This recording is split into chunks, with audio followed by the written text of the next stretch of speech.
Football 101 with Coach Bret Bielema. Brought to you by Carl, the official health provider of Fighting Illini Athletics.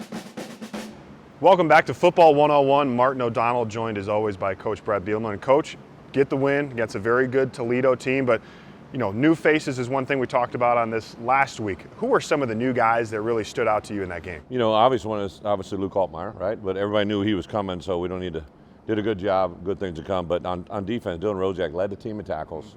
Just a guy that's gone about his business the last 2 years. We've been so excited to see him get out there and game day bullets start flying around. He delivered. On the back end, Miles Scott, named co-defensive MVP of the week, comes in, makes a huge play, but also just a bunch of other plays. We played 90 snaps on defense, and he played almost every one of them. Some routine plays on angles, some balls that didn't get completed because he's in the area.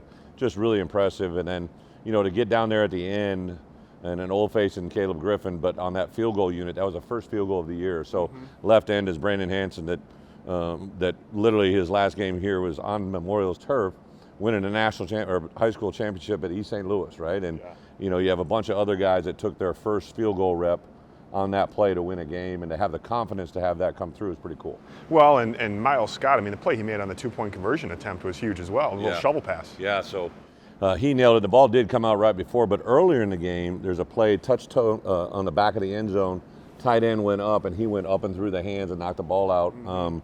That would have been a huge play in the game, and just Miles is just the awareness factor. He's very coachable, super high football IQ, great athletic ability. I'm excited. The good news is he's got 3 years left. Yeah, well, and so obviously you come away with the win, which is great, and as you said, that operation, succeeding on the field goal, but now turning the page, it's a short week. I'm gonna have your blood pressure rise a little bit here, but road game on a Friday night, Power 5 opponent. What are you looking forward to in this Kansas game? Well, I think more than anything, too, it's probably going to be hotter than it was last week. A year ago, we played on the road in an away game at Indiana, so everybody in week 2, so everybody kind of have those flashbacks.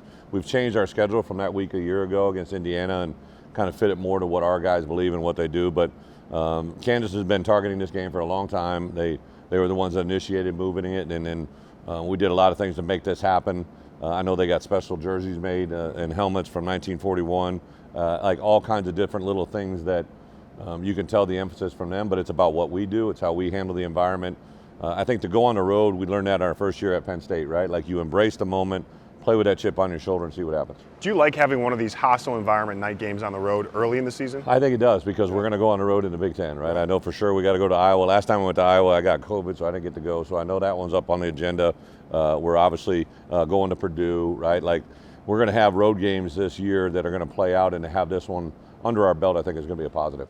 Well, no, that sounds great, Coach. Certainly looking forward to it, but can't let it go without talking about the passing of Jimmy Buffett. Do you have a favorite Jimmy Buffett song? I'm probably a purist, right, traditionalist, so I'd probably go a little Cheeseburger in Paradise. But my father-in-law, who recently passed, he was a big Jimmy Buffett guy, and my wife sent me just a video earlier in the week. We talked about it. Found Me a Home was one that was special to her because it's special to her dad, and to have that come full cycle at the end of the week was one of those moments again where you think there's some people watching up above that make it all make sense. So obviously a great artist, some great Jimmy Buffett stories I saw online, so some good stuff along the way. Yeah, well, Coach, thank you for your time, and thank you for stopping by Football 101. Football 101 with Coach Bret Bielema. Brought to you by Carl, the official health provider of Fighting Illini Athletics.